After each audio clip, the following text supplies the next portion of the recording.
cette vidéo, on va étudier ensemble les 5 traits de caractère des personnes les plus successful de NBA. Alors ça marche pour les joueurs de NBA, mais ça marche aussi pour les meilleurs dans chacun des domaines. Donc reste bien jusqu'au bout, on va regarder ça ensemble. Ce sont les 5 points que tous les meilleurs joueurs NBA de l'histoire ont en commun. Donc si t'es prêt, c'est parti.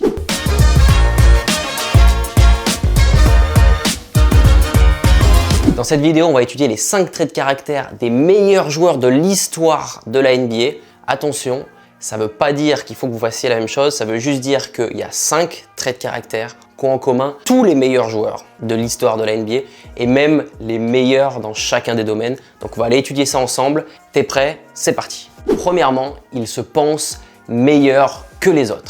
I feel confident because I'm the best player in the world. Une étude de l'université de Berkeley publiée en 2013 dans le Journal of Personality and Social Psychology a démontré qu'il existe une corrélation entre la confiance en soi et la performance dans les sports de haut niveau. En d'autres termes, plus vous êtes confiant dans vos capacités, plus vous êtes susceptible de réussir. C'est ce que l'on appelle une prophétie autoréalisatrice. Pour illustrer cela, on va prendre l'exemple de Michael Jordan.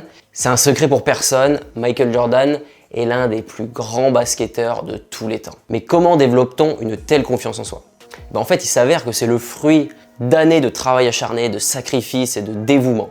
Une fois que vous avez cette confiance en vous, elle peut agir comme un bouclier en vous protégeant des doutes et des incertitudes qui pourraient autrement entraver vos performances. Une autre étude publiée dans le Journal of Applied Sport Psychology en 2017 a montré que la confiance en soi peut également jouer un rôle majeur dans la gestion du stress et de l'anxiété. Parce que vous croyez en vous, vous êtes moins susceptible de vous laisser submerger par le stress de la compétition, même dans les situations à haute pression comme un match NBA par exemple. LeBron James, l'un des meilleurs joueurs de la NBA à l'heure actuelle, a souvent parlé de l'importance de la confiance en soi dans sa carrière. Selon LeBron, sa confiance en lui permet de rester calme et concentré dans les moments les plus intenses des matchs. Donc en résumé, les basketteurs les plus successful de la NBA ont en commun le fait de se penser meilleurs que les autres, parce que cette croyance renforce leur confiance en eux, améliore leur performance et les aide à gérer le stress. C'est une stratégie mentale qui a fait ses preuves et qui est à la base du succès de nombreux athlètes de haut niveau. Rappelez-vous que ce n'est pas seulement vrai pour le basket, mais pour tous les aspects de la vie. Que vous soyez étudiant ou un professionnel ou simplement quelqu'un qui cherche à s'améliorer, la confiance en soi peut être un outil puissant pour vous aider à atteindre vos objectifs. Deuxièmement, ils ont une résistance exceptionnelle à la douleur physique et mentale. Vous vous demandez peut-être comment est-il possible que les basketteurs les plus successful de la NBA puissent endurer une telle douleur et continuer à un niveau si élevé? C'est une question intéressante. La réponse réside dans la combinaison de facteurs psychologiques et physiologiques. Une étude publiée en 2010 a révélé que les athlètes de haut niveau, comme les basketteurs de la NBA, peuvent développer une tolérance accrue à la douleur par rapport à la population générale. Cette résilience est un résultat d'un entraînement intensif, d'une exposition régulière à des situations douloureuses. Prenons l'exemple de Kobe Bryant. En 2013, Kobe a subi une déchirure du tendon d'Achille lors d'un match. Malgré cette blessure douloureuse, il est resté sur le terrain et a réussi à marquer 2 lancers francs supplémentaires avant de partir. Son engagement et sa résistance à la douleur sont devenus une source d'inspiration pour beaucoup. Et ce n'est pas seulement une question de résistance physique, parce que les athlètes de haut niveau doivent aussi gérer une immense pression psychologique. La pression de gagner, la pression des attentes du public, la pression de devoir rester au top. Bref, la résilience mentale est donc tout aussi cruciale. Une étude a d'ailleurs démontré que les athlètes qui réussissent le mieux sont ceux qui sont capables de faire face à l'adversité et à rester concentrés sous la pression et de se remettre rapidement des échecs. Ils possèdent tous ce que les psychologues appellent la résilience mentale. Michael Jordan, c'est un excellent exemple de résilience mentale. Il a souvent dit qu'il avait appris plus de ses échecs que de ses succès. Et d'ailleurs, il a utilisé ses échecs comme une motivation pour s'améliorer, devenir un meilleur joueur, etc. Alors pour résumer, les meilleurs basketteurs de l'histoire de la NBA ont une résistance extrême à la douleur physique et mentale parce qu'ils ont développé une tolérance à la douleur à travers des années d'entraînement intensif et ont cultivé une résilience mentale qui leur permet de faire face à l'adversité et de rester concentrés sous la pression. Donc rappelez-vous que c'est pas seulement applicable pour les basketteurs de la NBA, encore une fois, chacun de nous peut développer une propre résilience face à la douleur et à l'adversité. Troisièmement, ils ont un équilibre précaire entre leur carrière et leur vie personnelle et familiale. Ça, c'est un sujet qui est vraiment intéressant que nous allons décortiquer ensemble. Les athlètes professionnels de haut niveau, comme les basketteurs de l'NBA, consacrent une énorme partie de leur vie à leur sport. Parce qu'en plus des matchs, il y a les entraînements, il y a les déplacements, il y a les séances de récupération, sans oublier bien évidemment la pression constante pour rester au top de leur forme. En fait, ce qu'on peut dire, c'est que ces contraintes peuvent rendre difficile le maintien d'un équilibre sain entre la vie perso et le sport. Par exemple, LeBron James a souvent parlé des sacrifices qu'il a dû faire pour atteindre le sommet de son sport, y compris passer moins de temps avec sa famille, passer moins de temps avec ses amis. Et c'est là que réside le paradoxe en fait. Parce que pour atteindre un tel niveau de réussite, ces athlètes doivent souvent faire des sacrifices personnels extrêmes. Que ce soit pour manquer des événements familiaux importants, pour passer des heures interminables à l'entraînement, à s'entraîner et à se préparer, ou vivre loin de sa famille pendant une saison de NBA, le sacrifice est une réalité constante. Cependant, il est important de noter que ce déséquilibre n'est pas sans conséquence, puisqu'une recherche publiée dans le Journal of Clinical Sport Psychology en 2019 a montré que le stress lié à la gestion de la vie personnelle et de la vie professionnelle peut avoir un impact sur la santé mentale des athlètes. En fait, les basketteurs les plus connus, les plus successful de la NBA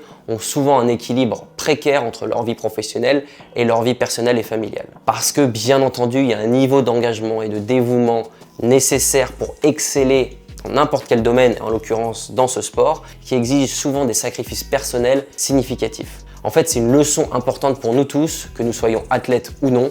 Il est crucial de chercher un équilibre dans notre vie et de se rappeler que même si le succès professionnel est important, il ne doit pas se faire au détriment de notre santé mentale ou de nos relations personnelles.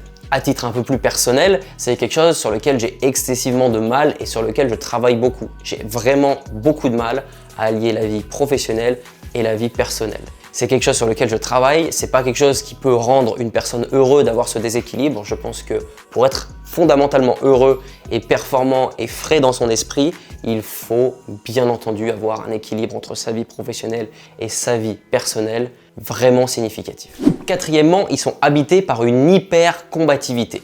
Être un athlète de haut niveau demande un dévouement et une discipline incroyable. Les basketteurs de NBA, par exemple, passent des milliers d'heures à s'entraîner et à répéter des mouvements, à travailler leurs conditions physiques, tout cela pour avoir un seul but, c'est d'être le meilleur possible. Il y a d'ailleurs une étude qui a été publiée en 2015 qui a montré que le niveau d'engagement conduit souvent à un développement d'une mentalité hyper compétitive. Prenez l'exemple de Michael Jordan, qui est connu pour être l'un des compétiteurs les plus féroces de l'histoire du sport.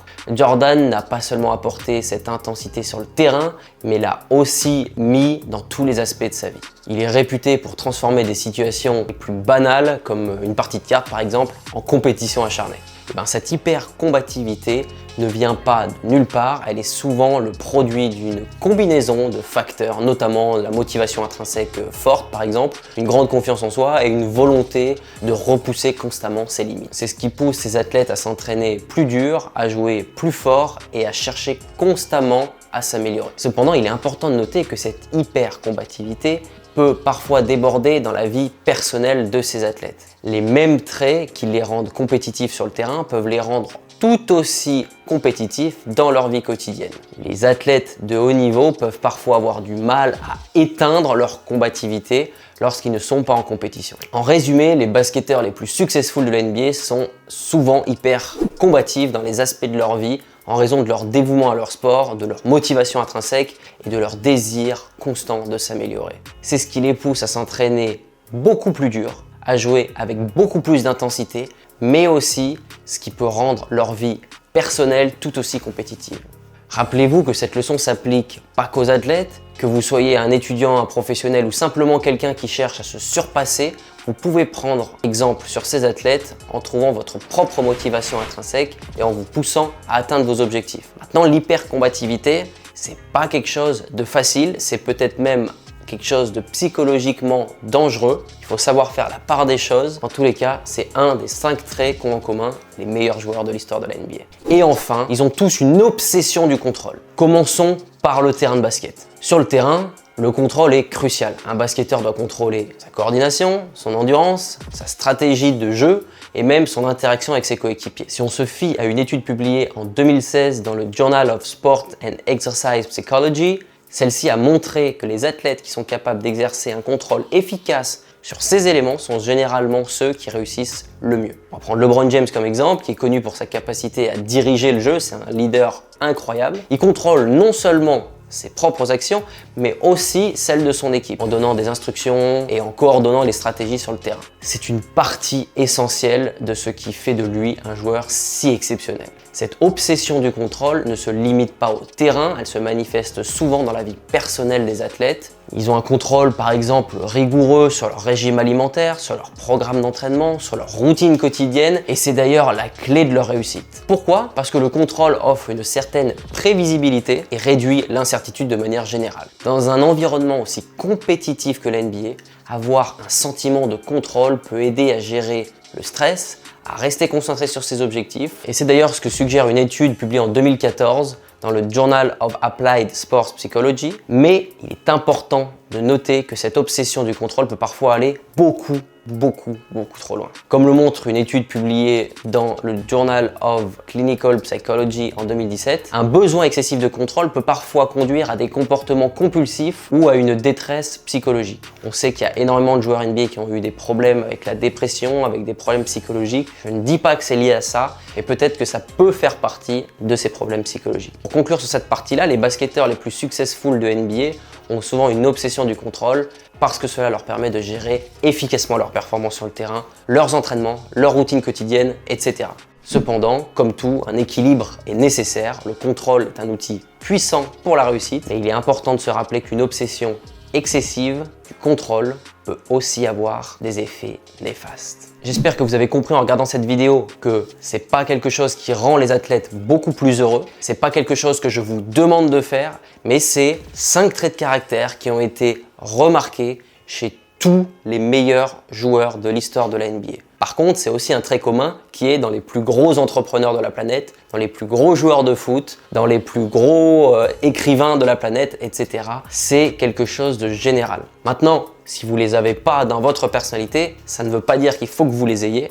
C'est pas du tout ce que je suis en train de dire. Je suis pas du tout en train de faire la pub de ces traits de caractère. Je suis juste en train de vous dire que ce sont les 5 traits de caractère qui existent. Je préfère vous prévenir d'avance, c'est pas quelque chose qui vous rendra beaucoup plus heureux ou qui vous permettra de devenir le meilleur basketteur de tous les temps. C'est quelque chose qui peut éventuellement vous y aider à un certain niveau. Quoi qu'il en soit, si tu as kiffé cette vidéo, tu likes, tu commentes et tu t'abonnes. N'hésite pas à regarder dans la description, il y a le lien pour mes programmes d'entraînement qui sont les meilleurs programmes francophones de basket, que ce soit en basket pur ou en musculation. Et si c'est pas déjà fait, n'oublie pas de t'abonner à la chaîne YouTube et de t'abonner à mon compte Instagram. Il y a beaucoup de choses qui vont se passer sur ce compte Instagram là, donc n'hésite pas à t'abonner. C'était Coach Mathis, je vous dis à très vite pour une prochaine vidéo qui va être encore une fois très lourde, alors restez branchés, ciao.